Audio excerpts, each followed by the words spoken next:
او د خالد بن ولید رضی الله تعالی د اسلام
مینه پیدا شوله. بل چې کوم ځای طرف ته به غزا له لاړم دا جنګ له لاړم که نه وي ښه د خپل قبیلې د طرفې به مې جنګ کو خو چې واپس په رانه په دې زړه کې به خفه وم مړه چې دا ته څه خپل ملګري وجنې خپل قبیله وجنې خپل خلک وجنې ته څه کوې څه په لاس راځي خو بهرحال د خانداني غیرت او په هغې کې لګیا وم چې ډېر تنګ شوم که نه ما دا اراده وکړه چې شام ته ځمه هلته به یا یهودي شمه یا به عیسایي شم مسلمانېدې خو ځکه نه شمه چې د دې پیغمبر خلاف ما دا خو زما سخت دشمن دی نو زه به ځم د ده څه ته به وم چې په تا ایمان راوړم جاهلیت غیرت که نه په غزوه بدر کې زه د خلاف ولاړم په غزوه احد کې زه د خلاف ولاړم په غزوه خندق کې زه د خلاف ولاړم هر ځای کې ما ورسره جنګ کړی اوس به په ایمان راوړم ایمان چې زما شام ته یا به یهودي شم او یا به څه شم عیسایي شم او دا خپل مذهب خو راته بد ښکاري ځکه څه ګټو ته سجدې لګو دا موږ څه کوو که نه دا مې اراده وکړه زما یو ورور و د هغه نوم ولید و هغه مسلمان و نبي علیه السلام دی ولید ته وویل که ما دې ورور ته چېرې دا خالد ډېر هوښیار سړی دی ډېر عقلمند سړی دی او د ده د عقل او هوښیارتوب لږې خو بل ځای کې لګي نو چې دا په اسلام کې ولګي دی څومره به ښایي ته ورته د اسلام دعوت ورکړه دې ورور ته ولې وویلو که نه وی دا ورور مې ما پسې خط راولېږو چې ما پسې خط راولېږو وی ما ته وي چې اسلام ته راشه امام چې د ورور خط ولیدو ما ته وی چې نبی علیه السلام ستا صفت کړی دی لږ اسلام ته راشه چې دا خبره مې واورېده بیا په ځان نه پوهېدم چې نبی علیه السلام زما صفت کړی دی نبی علیه السلام چې دا ډېر هوښیار سړی دی ما اراده وکړه چې زه مدینې منورې ته خو ما چې یوازې به څنګه ځمه نو ولاړم بل ملګری مې کته عثمان دغه صفوان ابن امیه دا د امیه زوی امیه ابن خلف په غزوه بدر کې چې مردار شوی دی د صفوان پسې لاړم ما ورته وی چې صفوان آیا ما ورته ما ته وی چې هو ما چې په زړه کې مې یو خبره ده ما ته وی چې څه ما چې زه خو د دې پیغمبر نه ډېر متاثره یم ایمان پرې راوړم نو که تا پرې راوړم نو ښه خبره ده چې دواړه ملګري شو مدینې ته لاړ شو زموږ د قبیلې سړی دی زموږ د خاندان سړی دی په ټوله دنیا به حکومت کوي نو موږ خو بې بد نه ښکارو که نه او هغه کومه خبره کوي ښې خبرې کوي وی صفوان راته وویل که نه چې که دا ټوله دنیا پې ایمان راوړی یو دشمن یې پاتې شي نو هغه یو دشمن به یې زه یم صفوان وی چې هغه یو دشمن به یې زه یم زه په دې ایمان نه راوړم ما چې ټیک ده صحیح ده ولاړم عکرمه له دا مې دوست و د ابوجهل زوی عکرمه ته مې وویل چې عکرمه یو کار نه کړو چې په دې پیغمبر باندې ایمان راوړو عکرمه راته هم دا ټکی وي که ټول خلک په ایمان راوړي او اخري دشمني پاتې کېږي هغه به زه یم بیا پې د عکرمه رضی الله هم ایمان راوړی په فتح مکه په ورځ باندې بیا لاړم عثمان ابن طلحه له ما ته چې عثمان یو خبره کوم په اړه کې مې یو خبره راوړي خو چې ته به راسه جواب راکوې نو عثمان ابن طلحه وایي چې ووایه څه خبره ده ما ورته وی چې دا پیغمبر نه دی محمد صلی الله علیه وسلم. دی خو ډېرې ښکلې خبرې نه کوي. دی وایي زنا مه کوئ نو ښه خبره کوي که نه کوي. دی وایي لورګانې مه وژنئ نو ښه خبره کوي که نه کوي. دی وایي د ګټو د لوټو ته سجدې مه کوئ نو ښه خبره کوي که نه کوي. وایي خپلولۍ مه پرې کوئ نو ښه خبره کوي که نه کوي. عثمان بن طلحه راته وایي چې ویل څه غواړې خبره وکړه. ما ورته وایي چې یاره ایمان پرې نه راوړو. وایي چې ما په د بېګانې اراده کړې ده خو تا ته مې نه شو ویلی. ما خو هم د بېګانې اراده کړې ده. ما ورته وایي چې زه ملګری مې پیدا شو. ما ورته وایي چې ځو. وایي چې یو ځای د مکې نه اوزونه خلک راباندې شکي کېږي.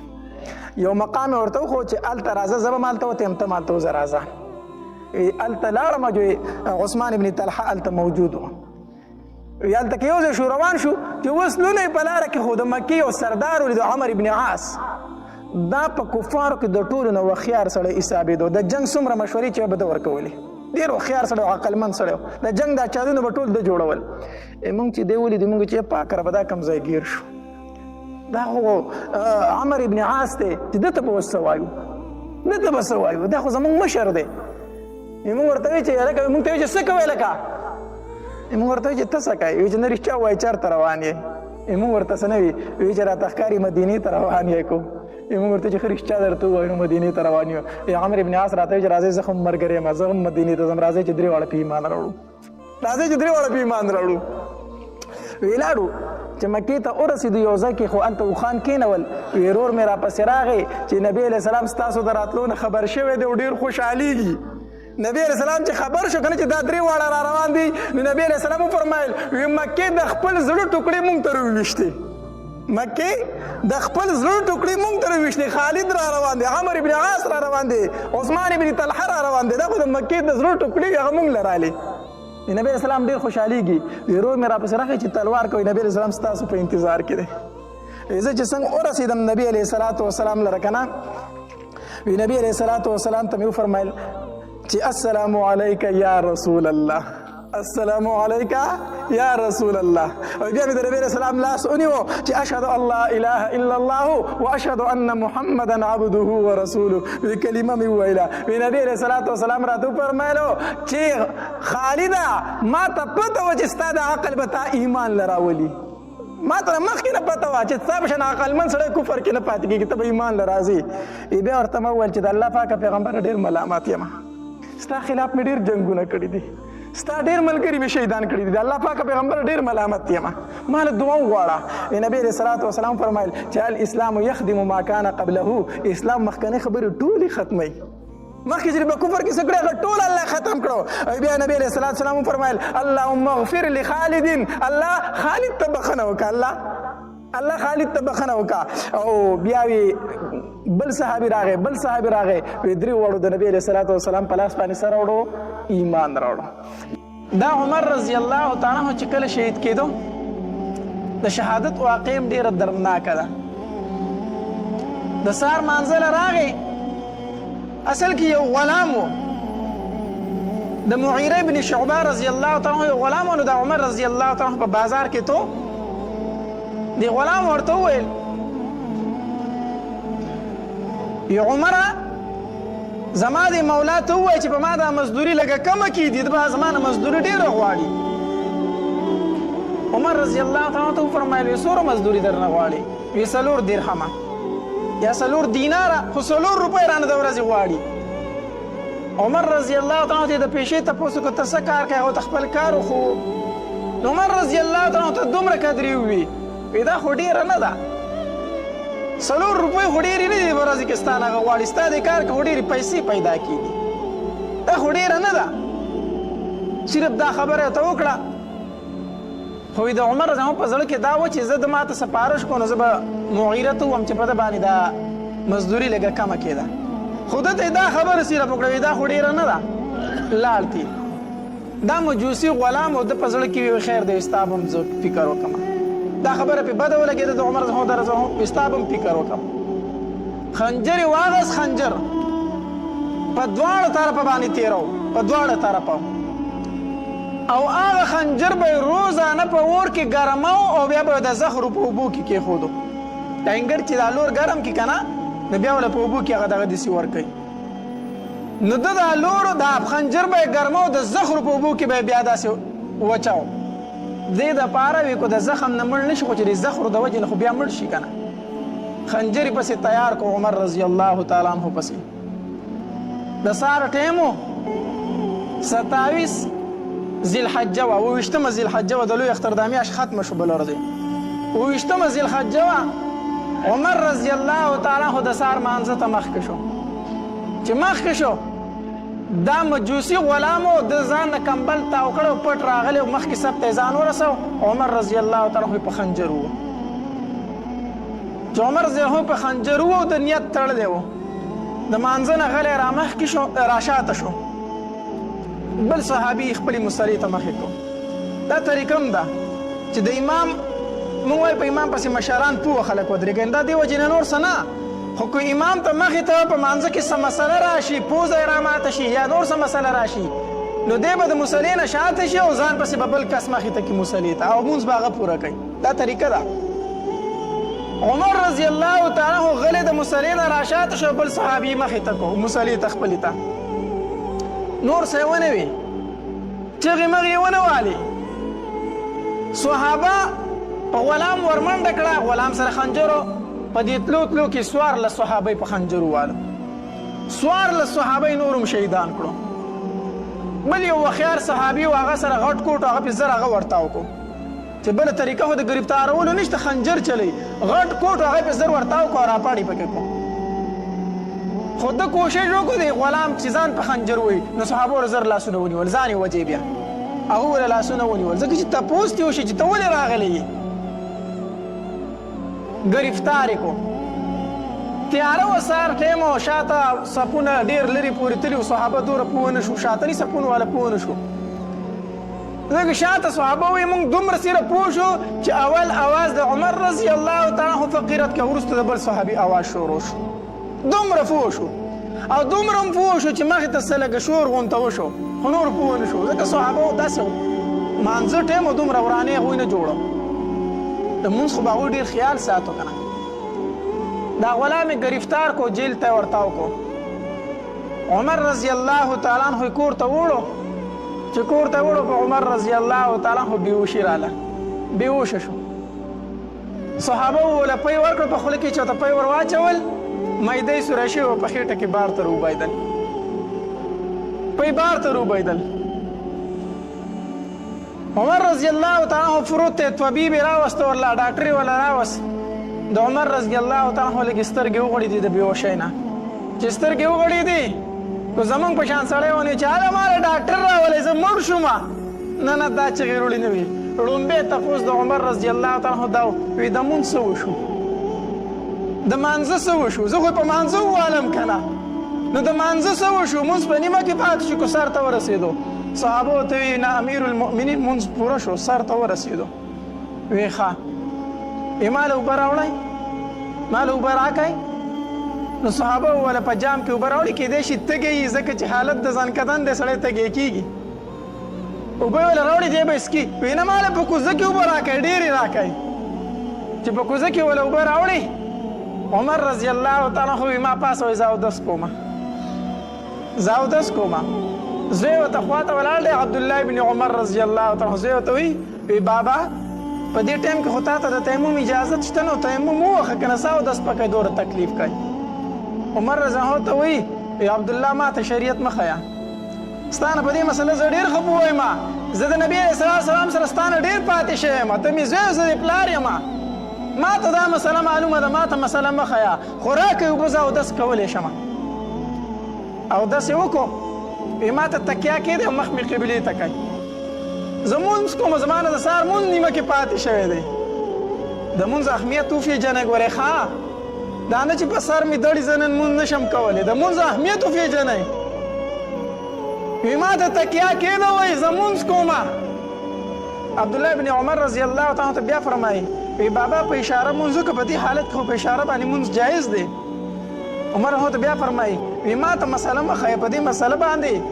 نبی علیه صلات وسلام روزي مبارکې ته یې لاس ونیو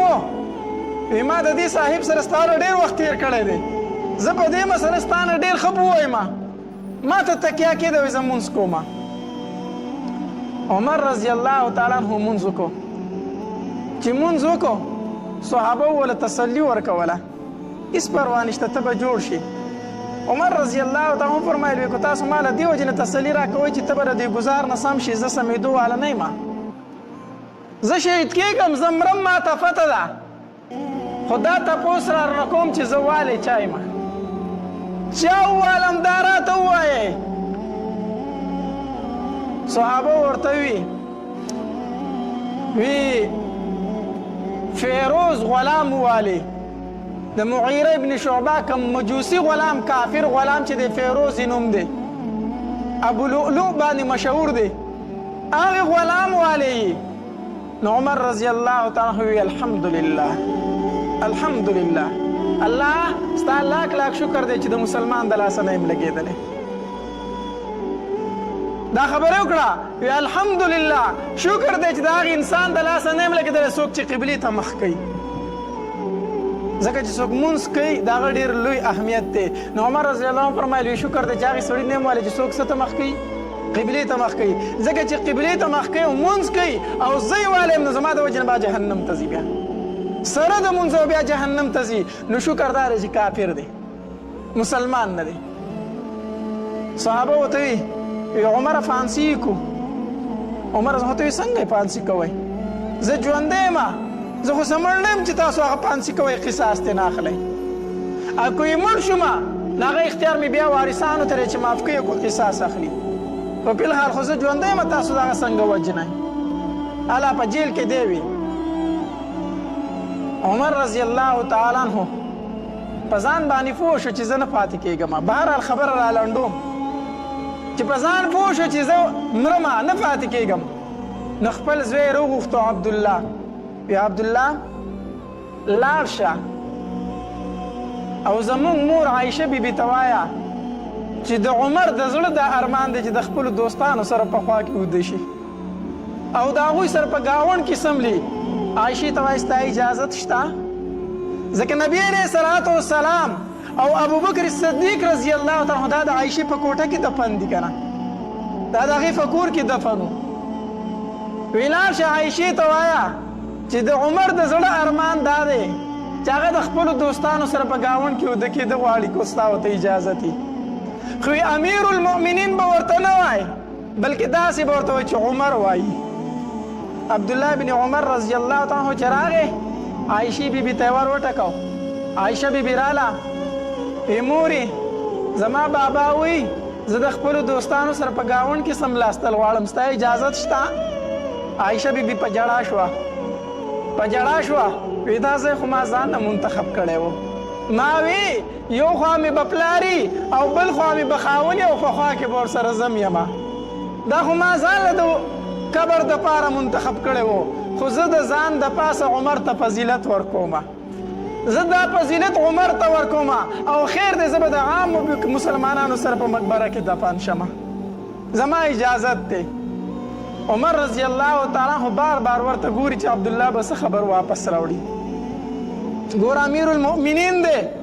بادشاه دی بیا هم اجازت غواړي د قبر دپاره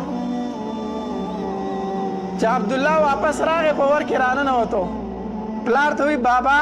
ستا د زړه ارمان پوره شو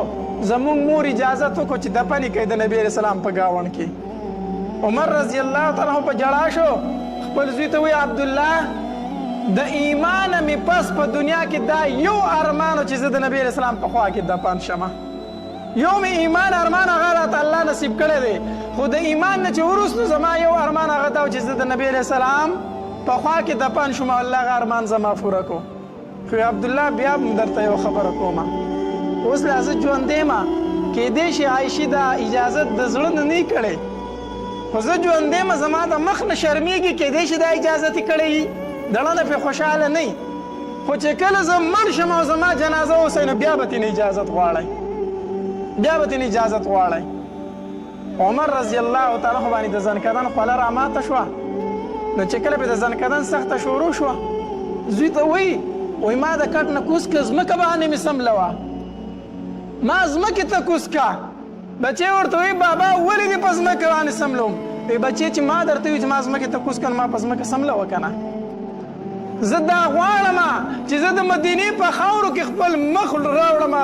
خپل مخ په خاورو کې ریګړه کومه او نبي علیه الصلاة والسلام له داسې په وینو کې سور لاړ شم. زوی په ځمکه سملو، عمر زموږ خپل مخ په خاورو کې کېښودو، خپل مخ یې په خاورو کې کېښودو او په جړا شو. علي رضی الله تعالی عنه رالی وی عمر د مرګ نه ویریدي چې جاړي، عمر د مرګ نه ویریدي چې جاړي. عمر رضی الله تعالی عنه غلی د مرګ نه نه یریږم، خو د مسلمانانو خلیفه پاتې شوم او جاړم په دې چې الله رانه د دې مسلمانانو تپوس وکړي. زه به څه جواب ورکوم، زه به څه جواب ورکوم؟ هغه خلیفة المؤمنین چې د مسلمانانو بادشاه دی په کپړو کې څو ټاکۍ به لګېدلې وي؟ 14 ټاکۍ به په کپړو کې لګېدلې وي، 14 ټاکۍ. هغه وایي زما سره دا غم دی چې الله رانه د دوی تپوس وکړي، نو زه به څه جواب ورکوم؟ عمر چې نبی علیه الصلاة والسلام فرمایلی و د عرفات په میدان کې په لکاو صحابو په مخ کې وی کو زمانه وروسته بل پیغمبر راتلی نو به عمر و. زمانه وروسته بل پیغمبر راتلی به څوک و؟ عمر و. نبی علیه الصلاة والسلام ورته په ژوند باندې ځای ورکړو، وی عمر ته جنتي او د قیامت په ورځ به موږ داسې پاسو چې یو ښی لاس مې به د ابوبکر کې وي، ښی لاس به زما ابوبکر نیولی او چپ لاس به زما عمر نیولی، په میدان محشر کې به موږ داسې ملګري پاسو. دا یې ورته په ژوند دا خبرې کړې وي، خو بیا هم عمر جاړي وایي زه به الله له څه جواب ورکوم، بیا هم جاړي وایي زه به الله له څه جواب ورکوم. کله چې روح ورکو وفات شو، صحابو جنازه راواغسته، رالو د عایشې بیبي کوټې خواله بار یې کټ کېښودو، عبدالله ابن عمر را مخکې شو، په جړا شو، وی مور بیبي عایشې زما پلار راغله د اجازت غواړي.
مالک ته څه تپوسونه وکړه، ابو سفیان ولا جوابونه ورکړو.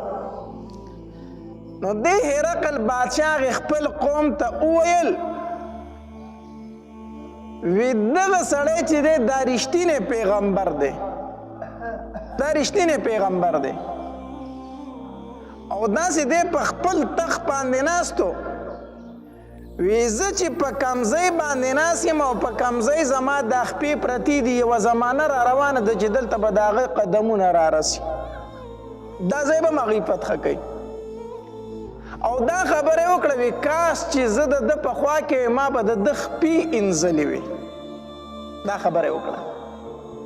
او بیا خپل قوم ته دعوت ورکړو وی که د دنیا او د آخرت کامیابي غواړئ نو راځئ چې په دغې پیغمبر باندې ایمان راوړو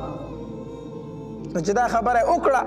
خلکو یو انقلاب شروع کړو غوغا شروع کړه ښه ته په ایمان راوړي نو دی ویریدو نو خلکو ته یې ویل ما خو هسې ټوکې کولې تاسو مې کتئ چې تاسو په خپل دین کې څومره مضبوط یې بدبخته بادشاهي غوره کړه او دین اسلام یې پرېښودو نبی علیه السلام ته چې خبر راورسېدو نو نبی علیه السلام وفرمایل وی دنیا او د دنیا بادشاهي غوره کړه او آخرت یې پرېښود که چېرته د ایمان راوړی وی د ده د وجې نه به په روم کې ډېر خلک مسلمانان شوي وو ځکه بادشاه و خو ده وی چې بادشاهي مې د لاسه ځي نو د خپل ایمان نه بیا واپس نو ښه ورته پته وه چې دا رښتینی پیغمبر دی خو چې کله خبر شو چې هغه وفات شوی دی نو دوی اوس موکه ده ځکه د هغه په ژوندانه باندې د هغه سره مقابله ممکنه نه وه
لزو نو دلته کې منافقینو پروپاګاندا شروع کړه وی دې ګرمۍ ته وګوره او د دغه ځاله تلو ته وګوره او روم کم ځای کې دی دومره لرې تلو نو منافقین خپل ملګرو ته وی په کلاره کښېنئ ګرمي ده لا تنفروا فی الحر ګرمۍ کې مه وځئ دا ګرمي ده په دې ګرمۍ کې سفرونه نه کېږي الله تبارک وتعالی آیت نازل کو قل نار جهنم اشد حرا د الله پاکه پیغمبر وویل اور د جهنم د دې غرمونو ډېر ګرم دی تاسو وایئ ګرمي ده مو وځئ که نه ووایئ اور د جهنم ګوره ډېر زیات ګرم دی نبی علیه الصلاة وسلام دلته کې لوی لښکر د مسلمانانو تیار شو 10,000 نو د هغې دپاره د سورلوم د ضرورت و د هغې دپاره د جنگ د سامان هم ضرورت و نو نبی علیه الصلاة وسلام اعلان وکړو په دې غذا کې ویره چنده راوړئ دا واحد غذا ده چې په دې کې نبی علیه الصلاة وسلام د چندې اعلان کړی دی مخکې غذاګانو کې به نبی علیه السلام داسې پټه غونته خبره کوله چې دا راز پاش نه شي دلته یې ښکاره اعلان وکړو وی چنده راوړئ ځکه چې جنګ مو د ډېر یو لوی طاقت سره دی جهاد د یو ډېر لوی طاقت سره دی رومیان دي د زمانې ځان ته سپر طاقت وایي او دویم سفر هم اوږد دی لښکر هم زیات دی د جنګ سامان هم نشته دی چنده راوړئ هر صحابي کور ته روان شو ځي چې چنده راوړي عمر رضی الله تعالی فرمایي چې نبی علیه الصلاة وسلام د چندې اعلان وکړو زه ډېر زیات خوشحاله شوم خوشحاله دا شوم چې په دې ورځو کې زما سره لږ مال موجود و مالدار وم ما وی چې زه دا ځل خو به د ابوبکر نه نمبر اوسم که نه دا ځل به د ابوبکر نه نمبر اوسم چې نبی علیه الصلاة وسلام اعلان وکړو کور ته لاړم وی کور کې چې مې څومره سامان هغه مې په منځ باندې نیم کو او نیم سامان مې کور پرېښود او نیم مې راوړ د نبي علیه صلات وسلام خوا کې مې ورته وکړو او خوا ته ورسره کېناستم خوشحالېږم چې ما ډېر سامان راوړی دی وی ابوبکر رضی الله تعالی عنه هم څه سامان راغستی دی راوړو د نبي علیه صلات وسلام خوا ته یې کېښود په چنده کې هغه ورته کېناست زه د ابوبکر سامان ته ګورم خپل ته ګورم خوشحالېږم چې زه دا ځل مې د ابوبکر نه وګټله زما سامان ډېر دی د ابوبکر رضی الله تعالی عنه نه وی عثمان رضی الله تعالی عنه هم کور ته لاړو چې کور ته لاړو 300 اوښانې راوستل 300 اسونه 300 اسونه او زر اشرفی عثمان رضی الله تعالی عنه راوړي 300 اسونه او زر اشرفی دا اشرفی چې دی دینار ته ویلی شي دا د سرو زرو پیسه د ډېرې قیمتي روپۍ دي نو عثمان رضی الله تعالی چې کور ته لاړو نو زر اشرفی او 300 اسونه را روان کړي د نبی علیه صلات وسلام خواله راوستو وی د الله پاک پیغمبر دا په چنده کې قبول کا 300 اسونه مونږ هم وایو مونږ چنده ورکو که نه مونږ هم چنده ورکو 10 روپۍ ګور هغه ورکو مونږ ما چنده ورکړه نبی علیه صلات وسلام دا زر اشرفی په لاس کې نیولي صحابه کرام فرمایي وی نبی علیه السلام په دې لاس کې داسې اړولې راړولې او وی دومره ورته خوشحالېده که نه وی نبی علیه السلام وفرمایل چې عثمان د نن نه بعد څه عمل کوي ده ته نقصان نشي رسولی عثمان چې څه کوي کوه تا ته د نن نه بعد یو عمل نقصان نه در رسوي دا مطلب نه چې نبی علیه صلات وسلام ورته وفرمایل چې ګناه کوه مطلب دا دی الله به دې نن نه بعد د ګناه نه ساتي ته به د نن نه بعد ګناه د سره کوي نه دومره خوشحاله شو نبی علیه صلات وسلام د عثمان رضی الله تعالی عنه په هغې مال باندې وی ښه نبی علیه صلات وسلام زما طرف ته متوجه شو عمره څه دې راوړي دي په چنده کې وی ما ورته وایي چې د الله پاکه پیغمبره په کور کې مې چې څومره سامان و هغه مې په منځ نیم کو نیم مې کور پرېښود او نیم مې دا راوړی دی وی چې ښه ابوبکر نه تپوس وکړو چې ابوبکر څه دې راوړي دي وی چې د الله پاکه پیغمبره د کور ټول سامان مې راوړی دی ښه کور کې چې څه هغه دې هر څه راوړي دي وی وی ابوبکر په کور کې دې بچو ته څه پرېښي دي وی د الله پاکه پیغمبر ستا او د الله نوم مې ورته پرېښی دی په کور کې مې بچو ته الله او د الله رسول پرېښی دی په کور کې چې څه هغه مې ټول راوړي دي عمر وی ما وویل چې د ابوبکر سره مقابله نه کېږي ما خو وی چې زه به د ابوبکر نه نن وګټم ما خو د کور سامان په منځ نیم کړی ابوبکر خو چې په کور کې څه مونته هغه ټول راوړي دي دا د هغې د نبی علیه صلات وسلام سره مینه محبت وه چې کور کې څه سامان هغه ټول راوړی ها دا د هغې یقین و دا د هغې عقیده و علما لیکي ما تعالی دا جایز نه دي چې د کور ټول سامان په چنده کې ورکو ځکه زمونږ دومره عقیده نشته دی دومره ایمان نشته دی د کور ټول سامان کو د الله په لار کې ورکړو سبا به خیر غواړي بیا به څه غواړي خیر غواړي بل ته به لاس نیسي نو د هغې نه ښه دا چې د خپل ټول سامان د الله په لاره کې نه ورکوي څه د بچو له پرېږدي د هغې خو یقین و د هغې عقیده وه الله تبارک وتعالی به ورله اخکه شانتې بندوبست کو نو دا د صحابه کرامو په دین کې د یو بل سره سیالي وه چې یو صحابي وي زه به د ده نه نوم ګټم بل وي زه به نوم ګټم د هغې د یو بل سره په دین کې سیالي وه زمونږ د یو بل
مخکې شئ.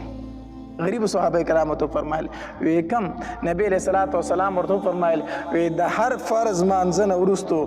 33 پیری سبحان الله 33 پیری الحمدلله او 34 پیری الله اکبر وایي.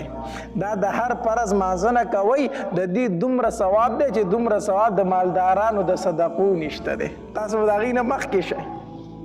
یو روایت کې راځي نبی علیہ الصلوۃ والسلام ورته وفرمایل د اوده کېدو په ټایم کې دا وایي چې کله اوده کېږئ 33 پیرې سبحان الله 33 پیرې الحمدلله او 34 پیرې الله اکبر وایي. نو غریب صحابه کرام خوشحاله شو وی زمونږ د مالدارانو نه به اوس مخکې شو. غریب صحابه کرامو د هر مانځه نه وروسته دا وظیفه شروع کړه دا ذکر یې شروع کړو. مالدار صحابه کرام پې خبر شو ویل هغوی وی دا موږ نشو کولی سو چې تاسو یې کوئ چې موږ به هم کوو که نه. نو مالدار صحابه کرام هم دا ذکر شروع کړو هغې هم دا شروع کړو. نا غریب صحابه کرام بیا لاړ نبي علیه الصلوۃ والسلام لره وی د الله پاکه پیغمبره خو زمونږ سره یو شان نه بیا زمونږ نه مخکې شو ځکه چې دا کم ذکر مونږ کوو دا خو هغې هم شروع کړو. نو هغې خو صدقې هم ورکوي زکاتونه ورکوي خیراتونه کوي نو د هغې ثواب خو بیا جدا دی خو بیا زمونږ نه مخکې لاړو. نو نبي علیه الصلوۃ والسلام وفرمایل په دې کې مونږ اوس څه نه شو ویلی ذلک فضل الله یؤتیه من یشاء. دا خو د الله فضل دی نه هغوی ته یې ورکړی نو اوس پکې زه څه ووامه دا خو الله هغې له دا مالداري ورکړې ده نو دا خو د الله فضل دی نو چې دا هغې له ورکړی دی. نو د صحابه کرامو د یو بل سره سیالي د په دین کارونو کې وه په نیکو کې وه. دا ذکر مې درته وښو دا ذکر تاسو کوئ هر مانځه پسې وروستو 33 پیرې سبحان الله 33 پیرې الحمدلله 34 پیرې الله اکبر. دا څو تسبیحات شو 100 تسبیحات شو که نه دا 100 تسبیحات شو او منځونه په ورځ کې څو دي 500. نو دا تسبیحات د ورځې څو ځله شو 500 نو 500 او الله تبارک وتعالی د یوې نیکۍ بدله په څو ورکوي په 10 باندې. الله تبارک وتعالی یوه نیکي بدلی د مسلمان په 10 باندې. نو چې 500 له 500 له په 10 کې ضرب ورکړي نو څو تېنه جوړېږي 50,000 که نه 50,000 تېنه جوړېږي. نو د ورځې 50,000 تسبیحات شو چې په هر مانځه پسې ته دا وایي.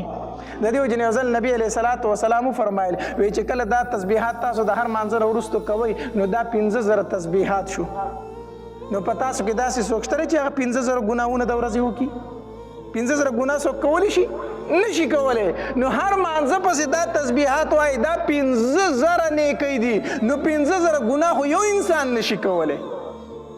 نو نیکۍ دي په ګناهونو باندې څه شولې زیاتې شوې چې هر مانځه پسې وروستو دا تسبیحات وایي. نو پکار دا چې هر فرض مانځه پسې مونږ دا تسبیحات وایو د اوده کېدو په ټایم کې هم وایو. نو عمر رضی الله تعالی عنہ فرمایي وی ابوبکر رانه بیا دلته مخکې شو نو ما وی چې د ابوبکر مقابله ګرانه ده. نبی علیه الصلوۃ والسلام د زبرګې میاشت وه 5 تاریخ و او تبوک په طرف باندې روان شو او 10,000 لښکر ورسره دی. په دې کې څه صحابه کرام رالو او نبی علیه الصلوۃ والسلام ته وفرمایل وی د الله پاکه پیغمبر مونږ له سورلی راکړه چې مونږ در سره جهاد لاړ شو. غریب صحابه کرام مونږ له هم څه اسونه اوښان څه خره پکار دی چې مونږ پې سواره شو ستا سره مرګ شو غزا له لاړ شو. نبی علیه الصلوۃ والسلام ورته وفرمایل وی ما سره خو څه شی نشته چې زه تاسو له درکمه. هغه صحابه کرام د هغې ځای نه په جړا باندې روان شو جړلې چې موږ د نبی علیه السلام نه پاتې کېږو او نبی علیه السلام غزا له روان دی. الله تبارک وتعالی آیاتونه نازل کړو ولا علی الذین اذا ما اتوک لتحملهم قلت لا اجد ما احملکم علیه تولوا واعینهم تفیض من الدمع حزنا الا یجدوا ما ينفقون. د سترګو نه یې اوښکې بهیدې او واپس روانو جړلې چې موږ نبی علیه الصلوۃ والسلام نه د غزا نه پاتې کېږو. ټول مسلمانان غزا له لاړو. مدینه منوره کې صرف یا څوک پاتې شو ضعیفان بوډاګان پاتې شو یا معذوره پاتې شو یا ښځې پاتې شوې یا منافقین پاتې شو یا د غریب صحابه کرام پاتې شو غریب صحابه کرام. او نبی علیه الصلوۃ والسلام چې کله روانېدو نو علي رضی الله تعالی عنہ ته وفرمایل وی ته پاتې شه ته به د کورونو خیال ساتي ته به څه ساتي د کورونو خیال ساتي خپل نایب یې وګرځوي ته پاتې شه ته موږ سره مزه نو چې نبی علیه صلات وسلام روانېدو علي رضی الله تعالی عنه ورته وفرمایل وی د الله پاک پیغمبره ته ما د ښځو د بچو سره پرېږدي ته په مدینه کې ما د زنانو سره پرېږدي او د ماشومانو سره مې پرېږدي په خپله رانه ځئ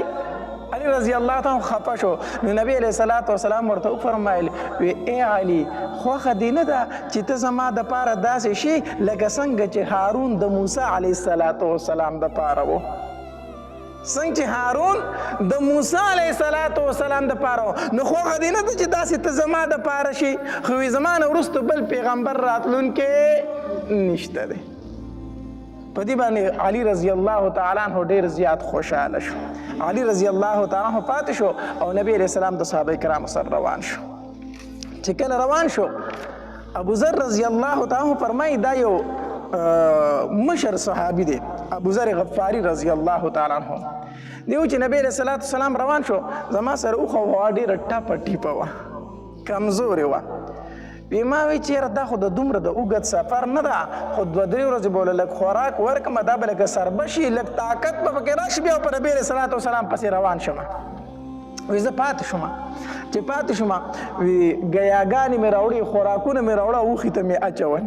وی یو 2 ورځې تېرې شي خو په اوښه کې هېڅ فرق رانغی اوس فرق پکې رانغی وی ما چیرې دا خو نه سربېږي اوښه مې پرېښوده پیدل روان شو په نبي علیه صلات وسلام پسې منډه منډه منډه وي حتی تر دې پورې چې په یو ځای کې مې نبي علیه السلام او صحابه کرام ورسول چې ومې رسول وی نبي علیه صلات وسلام چې زه ولیدم ډېر زیات خوشحاله شو ابو ذر ته څنګه رالې د الله پاکه پیغمبره پیدل رالم پیدل دې موږ ته ځان راورساو او وی نبي علیه السلام موسکی شو چې ابو ذره موږ پسې یوازې رالې موږ پسې یوازې رالې خو د دنیا نه به هم یوازې ځې ګورې یوه وره ما پس یوازې رالی او د دنیا نه به هم یوازې ځي او د الله تبارک وتعالی ته به هم یوازې پاسي چې دا راته وویل بهرحال بیا دغه شانتې وشوله هم ابو ذر غفاري رضی الله تعالی په سفر باندې روانو ربزه مقام ورته وی هلته کې بیمار شو هلته کې وفات شو هېڅوک نو بلکل یوازې وفات شو حتی تر دې پورې دومره هم څوک نو چې کفن دفن یې کړی وی بیا څه ټایم بعد عثمان غني رضی الله تعالی عنه راغی چې ولیدو نو بیا پې جنازه وکړه هلته یې دفن کړو هلته یې دفن کړو نو وفات شي هم دقې شانتې یوازې بیا بلکل وی زه ورسره د هغې ځای نه ملګری شوم روان شوم وی تلو په لاره باندې بیا هغه د سمودیانو کنډرات رالو سمودیانو کنډرات رالو چې هلته څنګه ورسېدل نبی علیه صلات وسلام سر مبارک ښکته کو د الله تبارک وتعالی ذکر یې شروع کو استغفار یې شروع کو صحابه کرامو ته یې فرمایل وی د دې ځای نه په منډه باندې تېرېږئ دې ځای نه په منډه باندې تېرېږئ او دې ځای کې به اوبه هم ګورئ نسکئ دا وفرمایل نبی علیه صلات وسلام او په انتهایی عجز باندې روان دی او سر یې ښکته نیولی وی ځکه دا هغه مقام دی چې دلته د الله عذاب راغلی دی دا هغه مقام دی چې دلته نافرمانه خلک الله د دنیا نه پناه کړی دی په عاجزۍ سره روان دی نبی علیه السلام استغفار وایي سر یې ټیټ نیولی صحابه کرامو ته فرمایي وي زر د دې ځای نه وځئ ځکه په دې باندې اوس هم د الله غضب او غصه ده په دې ځای زر تېرېږئ خو ډېره لویه مجموعه 10,000 کسانو نو د نبی علیه السلام اواز هر چا وانه اورېدو وي دلته به اوبه موبه هم نسکئ اوبه به نسکئ نو د اواز خو ټولو کسانو وانه اورېدو بعضې کسانو د هغې نه لږې اوبه هم وڅکلې بعضو پکې اوړه واغږل اوړه یې ځان له تیار کړو ډوډو موړو دپاره اوړه یې په هغې اوبو باندې واغږل بیا چې نبي علیه صلات وسلام خبر شو وی د الله پاکه پیغمبر بعضې کسانو تی اوړه غږلي په هغې اوبو باندې نبي علیه السلام وفرمایل دغه ډوډۍ مه استعمالوئ دا اوښانو له ورکئ دا اوښانو له ورکئ په دې ځای باندې زر تېرېږئ اوس هم علما لیکي چې په کم مقام باندې عذاب راغلی د الله نافرمان خلک پکې تېر شوی دغلته مه ورځه دغلته مه ورځه الله دې زموږ په حال رحم وکړي مونږ وایو دا کنډرات دي دا آثار قدیمه دي چکر له وله لاړ شي هلته کې د الله نافرمانۍ کوي هلته داسې ښځې ګرځي چې په نیمو جامو کې ګرځي هلته موږ د سیل ځای رخ کړی موږ د چکر ځای رخ کړی دې ته نه ګورو چې دا کنډرات د چا نه پاتې شوي دي دا ولې پاتې شوي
کې توی کوي واپس پرې چینه کې واړوي صحابه کرام هغه اوبه واغستې واپس یې په هغې چینه کې واړولې نبي علیه السلام یې لږ صبر وکړي لږ صبر چې لږ صبر وکړو چینه داسې روانه شو داسې روانه لکه د اوبو لښتې چې بهیږي داسې روانه شوه نبي علیه السلام وفرمیل په خپله تې مو بس که خپل څاروي پې مو وبه کوئ هلته کې خوا کې نبي علیه السلام یو صحابي نبي علیه السلام ورته وفرمیل ای زما صحابي یو وخت به راشي چې د دې چینې نه به دلته دا ټول علاقه شنه دلته به لوی لوی باغات جوړ شي او صحابه کرام فرمایي موږ په خپلو سترګو ولیدل چې هغه علاقه کې بیا باغات جوړ شو هغې چینې د وجې نه بهرحال نبی علیه السلام تبوک مقام ته ورسېدو هلته یې پړاو واچو خو مقابلې له هرقل بادشاه رانغی ځکه هرقل بادشاه بیا خبر شو چې دا خبر دروغ دی چې مسلمانانو پیغمبر وفات شوی دی دا دروغ دی نو هغه بیا رانغی وی د پیغمبر سره مقابله نه کیږي هغه د هغې ځای نه واپس تښتېدلی و واپس تللی و نبي علیه السلام هلته 6 ورځې تېرې کړې مقابلې له څوک رانلو نبي علیه السلام وفرمیل چې دوی نه راځي نو موږ پسې هم نه ورځو پرېږدوئ موږ رالو خو فایده څه وشوله فایده دا وشوه چې هلته کې ګیر چاپېره چې کم قبایل پاتې کېدو خلک پاتې کېدو په هغې باندې د مسلمانانو یو روب پرېوته یا د مسلمانانو یو یره پې پرېوته چې دا خو ډېر زورور دي د زمانې هغه سوپر طاقت چې ځان ته وایي روم په هغې پسې راغلي دي او هغه ترې نه وتښتېدل هغې ته وتښتېدل نو هغه خلک چې هغه ټول مسلمانان شو ګیر چاپېره چې کوم قبایلو په کې ډېر خلک مسلمانان شو او نبي علیه السلام د هغې ځای نه واپس راغی مدینې منورې ته چې کله نبی علیه السلام ته که نه نو د نبی علیه السلام سره تمام مخلصین مؤمنان تلي وو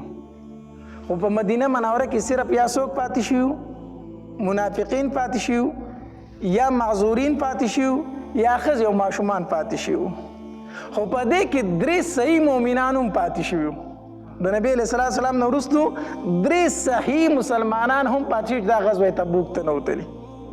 په هغې کې یو کعب ابن مالک رضی الله تعالی عنه دویم مراره ابن ربیع رضی الله تعالی عنه او دریم هلال ابن امیه رضی الله تعالی عنه دا صحیح مسلمانانو خو دویم د نبی علیه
یاره دا باغ مې پخ شوی دی کجوري دي دا خو لوی سفر دی چې واپس راځم دا به مرغو خرابي کړي دا کجوري ټولې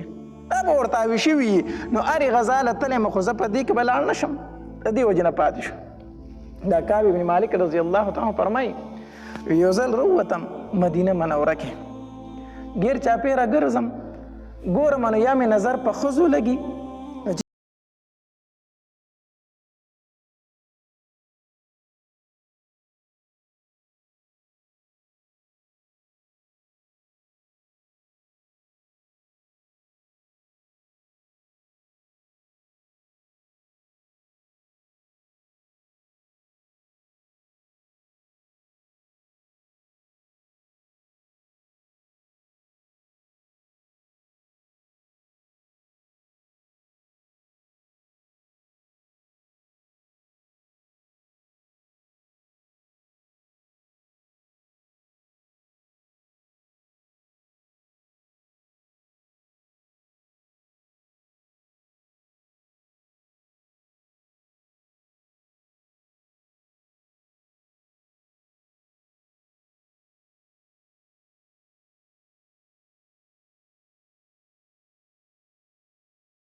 دروغ وایي نو بیا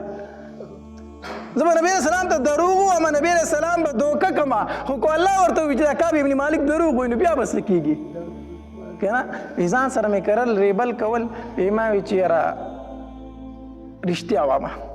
داسې پاڅېدم د نبي علیه السلام خوا لږ ورلم نبي علیه السلام چې ما ته داسې وکتل مسکی شو خو مسکی شو خو د خفګان مسکای وه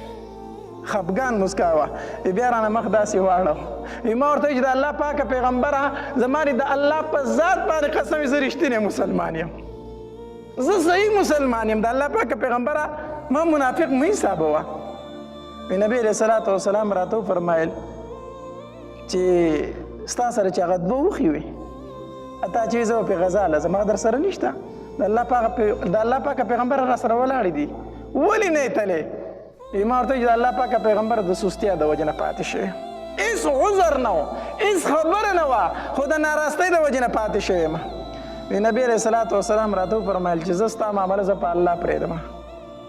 زه ستا معامله په الله باندې پرېږدم راپاڅېدم د نبي علیه السلام نه خفه یم سخت خفه یم چې بار ته ووتم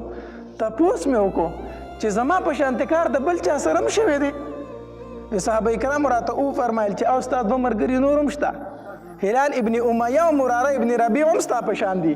هغې ماسې پاتې شوي دي زړه ته مې لږه تسلي راله ما چې زه خو ډېر زیات کمزور یم خو بدري صحابه کرام دي اخو بدري صحابه کرام دي خیر دی کو زه کمزور یم زړه ته مې لږه تسلي راله وروتم بار ته نبی علیه السلام چې تېرې شوې نبی علیه السلام وفرمایل چې د دې دریو صحابه کرامو سره به څوک خبرې نه کوئ هېڅوک په سره خبرې نه کوئ سلام به پې نه اچوئ او که سلام یې در باندې واچو جواب به ولم نه ورکوئ جومات ته رالمه په نبی علیه السلام مې سلام ور واچو نبی علیه السلام جواب رانه کړو صحابه کرامو راله جواب رانه کړو داسې کېناستم نبی علیه السلام ته داسې وګورم نو نبی علیه السلام رانه مخ واړی نبی علیه السلام رانه مخ واړی چې بیا زه داسې کېنم نو چې زما بل طرف ته خیال شي نو دا نبی علیه السلام ما ته ګوري زه په سترګو کې ساتم نو چې زه اخوا ګورم ما ته نبی علیه السلام ګوري خو چې زه نبی علیه السلام ته مخ واړم نو نبی علیه السلام زما نه مخ واړی په مانځه باندې ودرېدم مانځه کې مې داسې په دې سترګې په دې ګوټ کې نبی علیه السلام ته به کتل نبی علیه السلام به ما ته کتل خو چې پوه به راباندې شوی نبی علیه السلام به رانه مخ واړه سخت خفه ومه بار ته رووتم په صحابه کرامو مې سلام واچو صحابه کرامو راله د سلام جواب رانه کړو ډېر سخت خفه شومه د تره زوی مو ابو قتاده رضی الله تعالی عنه د هغه کره کور ته لاړم ما په ابو قتاده باندې سلام په کور کې ور واچو هغه رالم جواب رانه کو ما ورته وایي چې ابو قتاده زه مسلمان نه یم زه د الله او د الله د رسول سره مینه نه لرم خاموشه دی ما ته څه نه وایي ما ورته وایي چې ابو قتاده زه د الله او د الله د رسول سره مینه نه لرم بیا خاموشه دی په درېیم ځل مې ورته وي چې ابو قتاده تا ته وایم د تره زویه تا ته وایم زه د نبي علیه السلام سره مینه نه لرم زه د الله سره مینه نه لرم هغه راته دقه شانتې په جواب کوي چې ما ته څه پته ده چې ته د الله د رسول سره مینه لري او که نه لري چې دا خبره مې واورېده که نه سترګو نه مې اوښکې روانې شوې چې خلکو خو زما په ایمان هم شک دی اوس خو زما په ایمان کې د خلکو شک پیدا شو چې دا مسلمان دی او که نه دی سهار له بازار ته ووتم په بازار کې ګرځم یو ته ګورم بل ته ګورم چې ما ته به څوک اواز وکړي خو زما سره کوم سړی راته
تیروم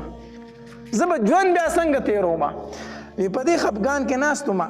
نبی علیه الصلاة والسلام دا حکم وکړو وی دې دریو صحابه کرامو پسې سوال جواب ولیکه چې د بیبیانو نه جدا شي دوی د بیبیانو نه جدا شي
یوازې ناست یم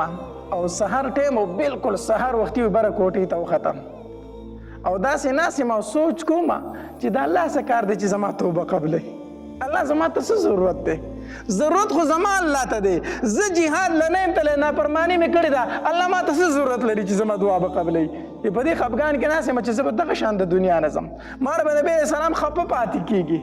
دا سوچ مې کوم په دې سوچونو کې ناست یم سحر وختي و چې په نبي علیه السلام دا آیتونه نازل شو وعلى الثلاثة الذين خلفوا حتى إذا ضاقت عليهم الأرض بما رحبت وضاقت عليهم أنفسهم دا هغه دریو تنو الله تبارک وتعالی توبه قبول کړه چې په هغوی باندې دا پراخ دنیا تنګه شوې وه پراخ دنیا پې څه شوې وه تنګه شوې وه 50 ورځې پس د هغې دا توبه قبوله شوه د آیتونه الله تبارک وتعالی نازل کړو نبی علیه السلام وفرمایل وی لاړ شئ په کعب ابن مالک باندې زیری وکئ وی زه په کوټه باندې ناست وم جبل سلع ورته ویلی شي د هغې طرف نه آواز وشو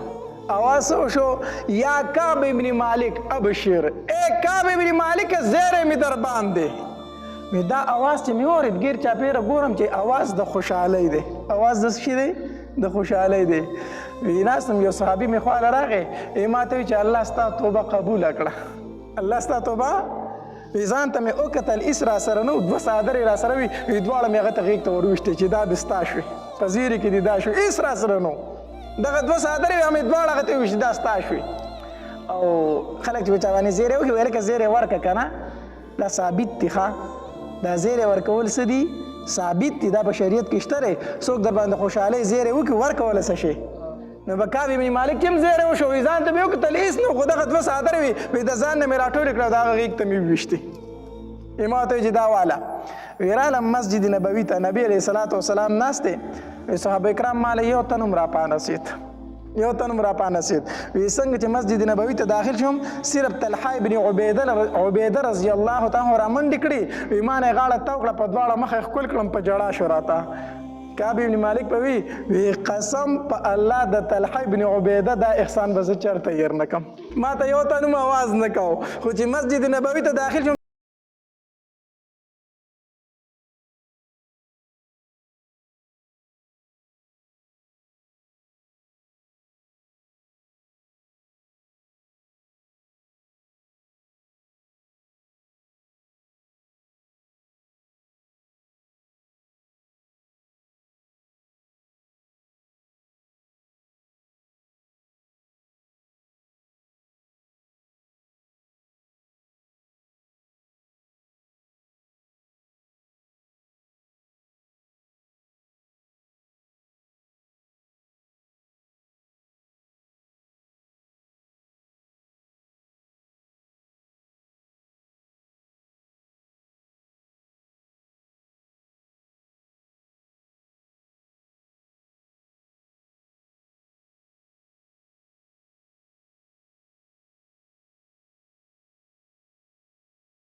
غرض مې دا کو چې دا یو غزوه تبوک واقعه راغلی وه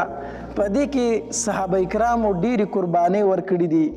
دغه واقعه پکې د نبی علیه السلام د دریو صحابه کرامو سره راغلی وه الله تبارک وتعالی د هغې هغه توبه قبوله کړه دا د نبی علیه السلام بالکل اخیری غزا وه غزوه ما ډېرې غزاګانې د نبی علیه السلام تاسو ته بیان کړې دا غزوه تبوک د نبی علیه السلام اخیری غزا وه دا په 9 کال د هجرت باندې شوې وه او په 10 کال باندې نبی علیه السلام بیا د دنیا نه تشریف وړی دی په 10 کال باندې بیا نبی علیه السلام د دنیا نه تشریف وړی دی به هر حال دا سیرت مې درته دې دپاره بیانوم چې زموږ په زړونو کې د نبی علیه السلام مینه محبت پیدا شي الله تبارک وتعالی دې زموږ په زړونو کې د نبی علیه السلام مینه محبت پیدا کړي واخر دعوانا الحمدلله داسې ښایسته بیانات اورېدلو دپاره زموږ د یوټیوب چینل واجد اسلامیک سټوډیو سبسکرایب کړئ په دې به تاسو ته انشاءالله العزیز ښایسته واقعګانې او بیانات میلاویږي او د ګنټې د نشان سره کلک کړئ چې تاسو ته آینده نوې ویډیوګانې مخې ته راځي او د خپلو ملګرو سره لازم د ثواب په نیت باندې شریک کړئ. والسلام ډېره مننه.